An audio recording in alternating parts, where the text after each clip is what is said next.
সামনে একটা লড়াই আসবে এই দেশের মাটিতেই। এটা আমাদের ভবিষ্যৎবাণী না, এটা আমাদের দূরদর্শীদের আলোকে বলছি। একটা তো লড়াই দেখছেন প্রকাশ্য কুফরির সাথে তাওহীদের লড়াই। একটা লড়াই দেখছেন না, প্রকাশ্য কুফরির সাথে কিসের লড়াই? তাওহীদের। সামনে একটা লড়াই দেখবেন মডারেট ইসলামের সাথে প্রকৃত ইসলামের লড়াই।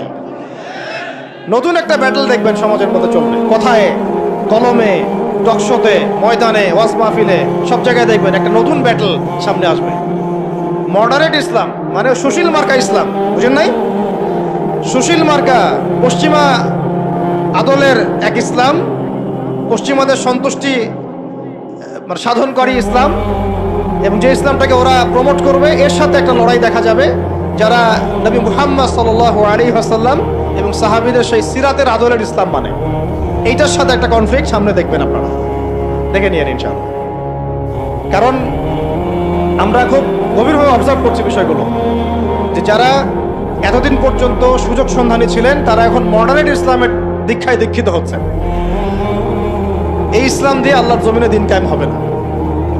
ইসলামে আল্লাহর জমিনে দিন কায়েম করতে হলে সাহাবীদের ইসলাম নিয়ে আসতে হবে বাংলার জমিনে। আর সাহাবীদের ইসলাম শুধু আমর বিল মারুফের ইসলাম ছিল না, এখানে নাহি আনিল মুনকারও ছিল। মানে আপনারা হয়তো বোঝেন নাই, মানে শুধু সৎ কাজে আদেশের ইসলাম ছিল না, বরং অসৎ কাজে নিষেধের ইসলামও ছিল। শুধুমাত্র আমরা ভালো ভালো কথা বলবো, অন্যায় নিষেধ করব না, শুধুমাত্র তাবলীগের কথা বলবো, আল্লাহর জমিনে দিন কায়েমের কথা বলবো না, প্রয়োজনে আমরা জুলুমের বিরুদ্ধে দাঁড়িয়ে যাব না, জালেমের বিরুদ্ধে প্রতিবাদ করব না, এইরকম ইসলাম, এইরকম মানহাজ দিয়ে আপনি বাংলাদেশের জমিনে দিন কায়েম করতে পারবেন। এখন কথা হচ্ছে, আমি অনেক গভীরে চলে যাচ্ছি। যুবক ভাইদেরকে বলছিলাম যে নামাজের সাথে তেলাওয়াত ধরে রাখেন, আজকার ধরে রাখেন, ওলামা ইকরামের সোহবত ধরে রাখেন, এবং প্রকৃত ইসলাম আর এই প্রোটেস্ট্যান্ট ভার্সন অফ ইসলাম, মডারেট ইসলাম, এর পার্থক্য বোঝার চেষ্টা করবেন। ইসলাম শিখবেন আল্লাহ, তার রাসূল এবং সাহাবীদের কাছ থেকে। ইসলাম আমাকে পশ্চিমাদের কাছ থেকে শিখতে হবে না, ভারতের কাছ থেকে শিখতে হবে না, এই সুশীলদের কাছ থেকে শিখতে হবে না, এই মুনাফিক মার্কা বুদ্ধিজীবীদের কাছ থেকে শিখতে হবে না। ইসলাম শিখবো কোত্থেকে? সাহাবীদের কাছ থেকে। কাদের কাছ থেকে? এবং সিরাত থেকে আমি দলিল নিব। কোত্থেকে দলিল নিব? সিরাত থেকে, কোরআন থেকে এবং সুন্নাহ থেকে আমি দলিল নিব। আমি পশ্চিমাদের থেকে দলিল নিব না। একটা বিষয়ে স্পষ্ট মনে রাখবেন, ওরা যে ইসলামটাকে প্রমোট করবে নিঃসন্দেহে সেই ইসলামের মধ্যে আব্দুল্লাহ বিন উবাইয়ের একটা মানহাজ থাকবে। ওদের ইসলামের সাথে আব্দুল্লাহ বিন উবাইয়ের মানহাজ জড়িত থাকবে। খবরদার এই ট্র্যাপে পা দিবেন না, আল্লাহ পাক আপনাদেরকে হেফাজত করেন, আমিন। এরপরে আসেন যে পয়েন্টটা নিয়ে আমি এদিকে চলে আসছি, যে আমাদের সমাজের এই সংকটগুলা, যে বড় বড় লেভেলের সংকটগুলো, এগুলোকে যদি আমরা দূর করতে চাই তাহলে আল্লাহর কসম করে বলছি, রাষ্ট্র ব্যবস্থায় পরিপূর্ণ ইসলাম কায়েম না হওয়া পর্যন্ত আমরা পরিপূর্ণ স্বাধীনতা অর্জন করতে পারবো না। এটা একদম নিজের মধ্যে সূরা ফাতিহার মতো মুখস্থ করে নেন। যতই আমরা জনবল দেখাই না কেন, যত মাহফিল করেন, যত প্যান্ডেল নিয়ে আসেন, হ্যাঁ, যত আপনি স্লোগান দেন, আরও তো অনেক কিছু করছি আমরা, ঠিক আছে, কাজ তো ভালো, আলহামদুলিল্লাহ, কোনো সমস্যা নাই। বাট এই কাজগুলো ভাটা পড়ে যাবে যদি উপরের লেভেলে ইসলামকে নিতে না পারি আমরা। এমনকি মসজিদের মধ্যেও আমরা স্বাধীন থাকতে পারবো না যদি আমরা রাষ্ট্র ব্যবস্থা ইসলামকে নিতে না পারি। গত 10 বছর দেখেন নাই, জুমার খুতবা কি দেওয়া হবে সেটার উপরে চাপ প্রয়োগ করা হয়েছে। ওয়াজ মাহফিলে কি বলবেন কি বলতে পারবেন না তার উপরে আপনাকে নজরদারি করা হয়েছে। আমরা তো এমন একটা হালতে ছিলাম যে বাসায় ঘুমালেও বাসার বাইরে ওই গোয়েন্দা সংস্থার লোকজন বসে থাকতো। কোথায় যায়, কি করে, কার সাথে ফোনে কথা বলে, কে তাকে কল দেয়, যে কল দিল তার সাথে এর কি সম্পর্ক। আমাদেরকে কল দিলে তো মানুষই বিপদে পড়তো আর কি, কল দিয়ে তারাই বিপদে পড়তো।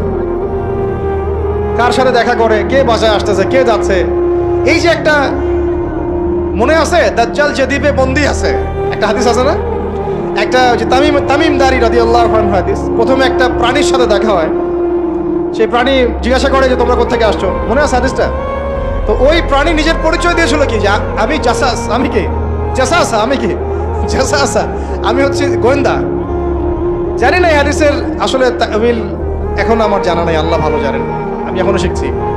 কিন্তু এখন খেয়াল করে দেখেন, পুরা যে সভ্যতাটা চলছে, এরা যেভাবে তাওহীদপন্থী মুসলিমদেরকে এইভাবে গোয়েন্দা সংস্থাদের আওতায় নিয়ে আসছে, উঠতে বসতে চলতে ফিরতে তারা আপনাকে নজরদারির মধ্যে রাখতেছে। ঠিক দাজ্জালের ওই জাসাসার মতো, ঠিক দাজ্জালের জাসাসার মতো। আল্লাহ, যাই হোক, কথা হচ্ছে যে আপনি আমি মসজিদেও স্বাধীন থাকতে পারবো না যদি আমরা উপরের লেভেলের ইসলামকে নিতে না পারি, শক্তিশালী হতে না পারি। এই যে একটু আগে বললাম সুদের কথা, আপনি সুদভিত্তিক অর্থ ব্যবস্থাকে বন্ধ করা তো দূরের কথা, বন্ধ করা বহু দূরের কথা, এখানে সংস্কার আনতে পারবেন না যদি আপনি রাষ্ট্র ক্ষমতা ইসলামকে নিতে না পারেন। শিক্ষার কথা বলি, দুটো লাইন বলি। শিক্ষার যা দুরবস্থা চলছে, এই দুরবস্থায় উচিত ছিল, দেখেন, প্রাইমারি স্কুলেই আমাদের বাচ্চারা কোরআন তেলাওয়াত শিখে যাবে। আপনি লক্ষ লক্ষ প্রাইমারি স্কুলের বাচ্চাদেরকে একটা জায়গায় বসান, তাদের মধ্যে 90% কোরআন তেলাওয়াত করতে পারে। হাই স্কুলের বাচ্চারা পারে না, কলেজের বাচ্চারা পারে না, ইউনিভার্সিটির ছেলেরা পারে না, অনার্স মাস্টার্সের ছেলেরাও পারে না। তাদেরকে যারা শিক্ষা দেয়, শিক্ষক মণ্ডলী, তারাও 80% কোরআন তেলাওয়াত করতে পারে। একটা দেশের শিক্ষা কমিশন কোরআন তেলাওয়াত করতে পারে না, একটা দেশের এমপি মন্ত্রী আমলারা কোরআন তেলাওয়াত করতে পারে না। ইল্লা মাশাআল্লাহ, ইল্লা মাশাআল্লাহ। যারা শিখেছে তারা কিন্তু রাষ্ট্রীয় শিক্ষানীতির মধ্যে, সিলেবাসের মধ্যে শিখে নাই, তারা শিখেছে কোনো ওস্তাদের কাছে, হয় কোনো মক্তবে, না হলে মাদ্রাসা। তাহলে একটা ইসলাম প্রধান একটা মুসলিম প্রধান রাষ্ট্রে শিক্ষা ব্যবস্থার মধ্যে কোরআন বাধ্যতামূলক নাই, তাহলে আমরা শিক্ষার মধ্যে কোরআনের ইসলামের কি দ্বৈনতা বুঝতে অসুবিধা আছে? এই সংকট কিভাবে দূর করবেন যদি আপনি ইসলামকে রাষ্ট্র ব্যবস্থায় না নেন? দাবি করলাম, আন্দোলন করলাম, মানববন্ধন করলাম, আপনাদের কি মনে হয় তারা চেঞ্জ করে দিবে? কখনোই করবে না। হয়তো বলবে ঠিক আছে, আচ্ছা ঠিক আছে, আমরা 10টা সূরা দিয়ে দিলাম পড়ুক, 20টা সূরা দিয়ে দিলাম পড়ুক, এক পারা দিলাম মুখস্থ করুক, সর্বোচ্চ দিল ধরেন।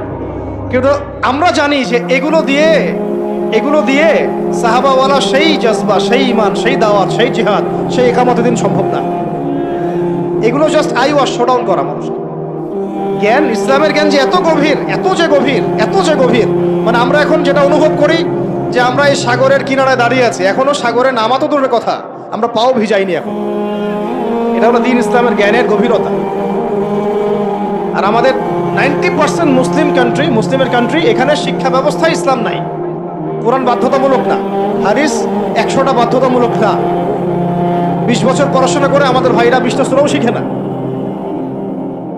এখানে ইংরেজি বাধ্যতামূলক, সায়েন্স বাধ্যতামূলক, ম্যাথামেটিক্স বাধ্যতামূলক। আর কি বলবো, বিশেষ ক্যাডার হচ্ছে কোরআন ছাড়াই। সিরাত, নবী সাল্লাল্লাহু আলাইহি ওয়াসাল্লামের জীবনী, যে নবীকে চিনে না সে আল্লাহকে চিনবে কিভাবে? সেই সিরাত আমাদের সিলেবাসে নাই। আপনি দাঁড়ান, একজন দাঁড়ায় বলেন তো যে 20 বছর পড়াশোনা করেছেন, আপনার সিলেবাসে সিরাত ছিল? একটা বই, খতামুল আম্বিয়া, সিরাতে খতামুল আম্বিয়া, পাতলা এতটুকু বই, সিরাতে খতামুল আম্বিয়া, মুফতি মোহাম্মদ শফি রাহমাহুল্লাহ লিখেছেন, এতটুকু বই। এই বইটাও কি পড়াইছে? তাহলে একটা দেশের শিক্ষা কমিশন কি করছে আসলে?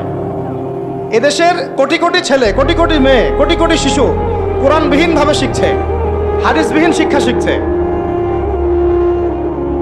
সিরাতবিহীন শিক্ষা শিখছে, ইসলামের ইতিহাস নাই, আকিদা তো বহুদূরের কথা, ফরজে আইনেরও কোনো পড়াশোনা নেই। কিন্তু এখানে আপনি শরীফও পাবেন, আরো কত কি পাবেন, এগুলো না হয় নাই বা বললাম, বলতেও খারাপ লাগে। উন্মুক্ত যৌন চর্চা ওখানে পড়ানো হচ্ছে, যৌন শিক্ষার নামে উন্মুক্ত ফ্রি সেক্সের দীক্ষা দেওয়া হয় নাই। এখন কতটুকু সংস্কার হচ্ছে আমি জানি না, নতুন করে আমি বই ঘাটি নাই। আগে 20-30 বছর আগে যাও ইসলামের কিছু ছিল, গদ্য পদ্য উপন্যাস কিছু ছিল, এগুলো আস্তে আস্তে সব উঠায় দেয়া হচ্ছে। খেয়াল করে দেখেন। তাহলে এটাকে পরিবর্তন আনার জন্যে শুধু কি মানববন্ধন যথেষ্ট হবে? ওয়াজ মাহফিলে আমি যে বলছি, আমার বলাটা কি যথেষ্ট হবে? এরা শুনেও শুনবে না, দেখেও দেখবে না।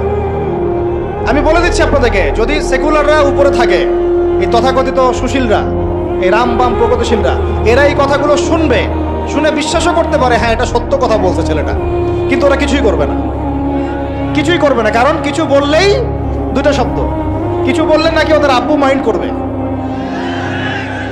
আব্বু চিনেন তো? আব্বু হচ্ছে কে? আমেরিকা। হ্যাঁ, কিছু বললে কে মাইন্ড করবে? আবার কিছু বললে আম্মু নাকি বকা দিবে। আম্মু চিনেন? আম্মুকে না, আম্মু হচ্ছে ভারত। ওদের চিন্তাটা এরকম, কিছু বলবো না, বলা যাবে না, কিছু করা যাবে না, সংস্কার করা যাবে না, কিছু বললে আব্বু মাইন্ড করবে। আব্বু কারা? পশ্চিমারা। আব্বু কারা? পশ্চিমারা। আবার এখন বলছে কিছু বললে আম্মু মাইন্ড করবে, আম্মু বকা দিবে। হ্যাঁ, আপনারা কেন মব সন্ত্রাস করতেছেন, মবক্রেসি করতেছেন? আসলে না কিছু কথা কয়দিন আগে কিছু বললেই, মানে হুজুররা কিছু বললেই ভারত যেতে যাবে, ভারতের মিডিয়াতে তোলপাড় হবে। হ্যাঁ, বাকি আপনারা যদি আন্দোলন করেন, সংগ্রাম করেন, অভ্যুত্থান ঘটান, তাহলে কোনো সমস্যা নাই। হুজুররা বললে সমস্যা। এটার কারণ একটাই, এই পৃথিবী দুই ভাগে ভাগ হয়ে গেছে, মনে রাখবেন। এই পৃথিবী দুইটা শিবিরে ভাগ হয়ে গেছে, সামনে আরো যাবে। একটা ঈমানের শিবির, একটা কুফুরের শিবির। মাঝখানে কিচ্ছু নাই, মাঝখানে কিছু মুনাফিক থাকবে, এরা কাফেরদের সাথেই থাকবে। আপনারা এই হাদিসটাও পড়বেন, শেষ জামানে যখন দাজ্জাল বের হবে, মদিনার উপকূলে সে পৌঁছাবে, দূর থেকে দেখে বলবে যে ওইটা আহমদের মসজিদ সাল্লাল্লাহু আলাইহি ওয়াসাল্লাম। আহমদ মানে কে? মুহাম্মদ সাল্লাল্লাহু আলাইহি ওয়াসাল্লাম। তো সে ওখানে যেতে পারবে না, ফেরেশতারা দাঁড়িয়ে থাকবে খোলা তরোয়াল নিয়ে, পাহারা দিবে। তো সেখানে সে আঘাত করবে আর কি, একটা ভূমিকম্প হবে। ওই ভূমিকম্প যখন হবে, ওই ভূমিকম্পতে মদিনার মধ্যে থাকা যত মুনাফিক, এগুলো বের হয়ে দাজ্জালের বাহিনীতে যোগ দিবে। মানে পৃথিবীর শিবির আস্তে আস্তে দুই ভাগ হয়ে যাবেই, ঈমানের শিবির এবং কুফুরের শিবির। মাঝখানে কোনো দল থাকবে না, কিছু মুনাফিক থাকবে, এরা কাফেরদের সাথেই যুক্ত হবেই শেষমেশ।